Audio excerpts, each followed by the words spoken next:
అందరికీ నమస్కారం. ఎప్పుడు హాయ్ చెప్పేది వాళ్ళు నమస్కారం చెప్తున్నాను ఏంటి అనుకుంటున్నారు. ఏం లేదు, ఈ మధ్యకాలంలో జరిగిన డిస్కషన్స్ మీద చాలామంది పాత మిత్రులు నాకు కాంటాక్ట్లోకి వచ్చారు. కొత్త మిత్రులు చాలామంది వచ్చారు. ఎంతోమంది నా శ్రేయోభిలాషులు టచ్లోకి వచ్చారు. సో వీళ్ళందరినీ కలిపినందుకు నా మీద వీడియోలు పెట్టిన నా మిత్రులకి, ట్విట్టర్లో చేసిన మిత్రులకి నా కృతజ్ఞతలు. ఇకపోతే ఈ ఈ ఈ జరిగిన ప్రహసనంలో అది అయిపోయిన దాని గురించి మళ్ళీ మాట్లాడితే నాకు పెద్ద ఇంట్రెస్ట్ లేదు. కానీ ఒకటి క్లారిఫికేషన్ ఇద్దాం అనుకుంటున్నాం. చాలామంది ఆ పాటను గురించో దాని గురించి ఫస్ట్గా మన తెలుగు వాళ్ళు కానీ భారతదేశంలో ఉన్నవాళ్ళు కానీ ఆ పాటకి అవార్డు, ఆస్కార్ అవార్డు వచ్చినందుకు అందరూ హ్యాపీగా ఉన్నారు. ఎవ్వరూ బాధపడరు.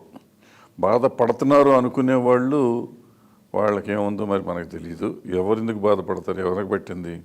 అందరూ హ్యాపీగా ఉంటారు. మన దేశంలో వచ్చిన మన తెలుగు వాళ్ళకి వచ్చిందని హ్యాపీగా ఉంటారు. వాళ్ళు బాధపడుతున్నారేమో అని వీళ్ళు అనుకుంటున్నారేమో తప్ప వాళ్ళు ఎవరు బాధపడుతున్నారు నాకు తెలిసినంత వరకు. First point. ఇక సెకండ్ పాయింట్ ఏంటంటే, ఆస్కార్ అవార్డుకి ఖర్చు అయ్యింది అంటానికి, కొనుక్కున్నారంటానికి చాలా తేడా ఉంటుంది. ఆయన ఎవరో ఒక పెద్ద మనిషి నా బొమ్మ పెట్టి వెధవా ఆస్కార్ అవార్డు కొంటారట్రా అని వేసాడు. నేను అడుగుతున్నా, వెధవా ఆస్కార్ అవార్డు కొంటారని చెప్పిన వెధవ ఎవడరా అని నేను అడుగుతున్నా. సో ఆస్కార్ అవార్డు కొంటారని నేను చెప్పలేదు. ఖర్చుకి పర్చేజ్కి తేడా ఉంటుంది. అంటే promotion is different from purchase. It is not purchased, it is promoted. For that it will some expenditure will incur.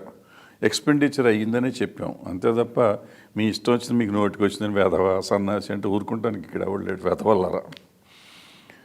తర్వాత ఇంకెవడో వస్తాడు, ఇంకోటి ఏంటో చెప్తాడు.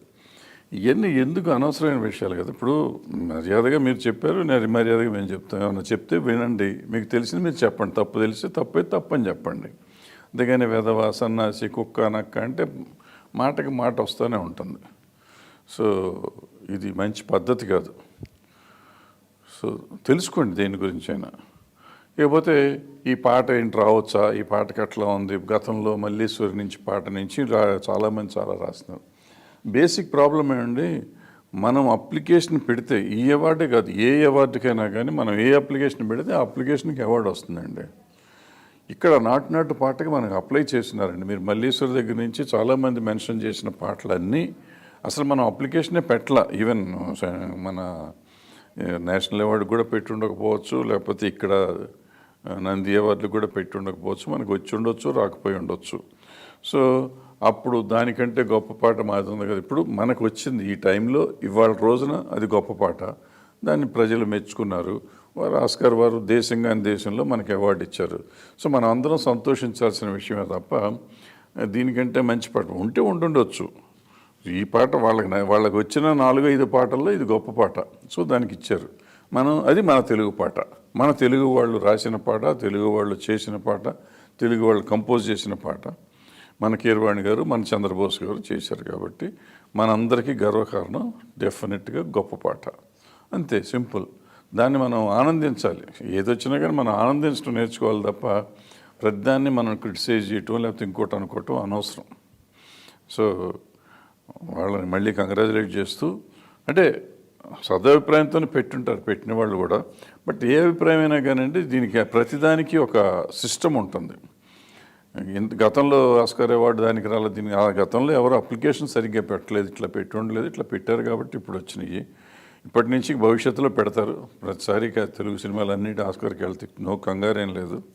డబ్బులు ఉన్నోళ్ళు గెలుస్తారు, డబ్బులు లేనివాళ్ళు గెలవరు. అంటే మళ్ళీ పర్చేజ్ అనుకుంటారు. పర్చేజ్ కాదండి, ఖర్చు అవుతుంది దానికి. అది ఖర్చు అనేది మీరు అర్థం చేసుకోండి. మనం ఇక్కడి నుంచి ఈ దేశంగా దేశం వెళ్ళాలి, అప్లికేషన్ పెట్టాలి, అప్లికేషన్కి డబ్బులు పెట్టాలి, మనం ఉండాలి, తినాలి, పడుకోవాలి, ఇవన్నీ చాలా ఉంటాయి కదండి. ఇవన్నిటికీ ఖర్చులు అవుతాయండి. అవి ఖర్చులు అంటే. అంతేగాని కొనుక్కున్నారని ఎవరు అంటారు? అంత అమాయకులు లేరండి. పెద్ద గొప్ప చదువు వచ్చిన వాళ్ళే ఉంటారు ఇక్కడ. ఆస్కార్ అనే పేరు చెప్పగలిగిన వాడు ప్రతివాడికి విజ్ఞానం ఉండే ఉంటుంది. సో విజ్ఞానం లేని వాళ్ళు తిడుతున్నారు తప్ప విజ్ఞానం ఉన్నవాడు ఎవడో తెలివిగా ఆలోచిస్తారు. ఏమైనానండి, నా మిత్రులందరినీ, నాకు కావాల్సిన వాళ్ళని, నాకు కొత్తగా ఫ్రెండ్స్ని అందరినీ తయారు చేసినందుకు మీ అందరికీ నా నమస్కారం.